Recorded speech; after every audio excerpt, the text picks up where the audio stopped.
বেসেছি ভালো, সে কথা তুমি যদি জানতে। কিংবদন্তি সঙ্গীত শিল্পী রুনা লায়লা তার সহধর্মী নায়ক আলমগীরকে ছোট্ট ছন্দময় সুর দিয়ে উপহার দিলেন। রুনা লায়লাকে নায়ক আলমগীর যে গানটি বহুবার শুনিয়েছেন সেই গানের কিছু অংশ রুনা লায়লা আলমগীরকে গিয়ে শোনালেন। এই হৃদয় চিরে যদি দেখা। দিনটা ছিল কিংবদন্তি নায়ক আলমগীরের জন্মদিন। এই জন্মদিন উপলক্ষে ভিডিও বার্তায় আলমগীরের সহধর্মী সঙ্গীত অঙ্গনের সুরের রানী রুনা লায়লা এই ছোট্ট একটি উপহার দিলেন। শুভ জন্মদিন। রুনা লায়লা আলমগীরকে উদ্দেশ্য করে আরো বলেন, তোমার এই বিশেষ দিনে রইল আমার অনেক অনেক ভালোবাসা, দোয়া, আন্তরিক ও শুভেচ্ছা। আমি যে তোমার, তুমি মানতে।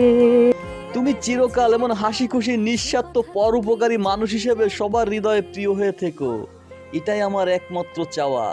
ভিউয়ার্স, এই গুণী কিংবদন্তি আলমগীর ও রুনা লায়লার প্রতি রইল আমাদের অগাধ সম্মান ও ভালোবাসা। কত যে তোমাকে বেসেছি ভালো।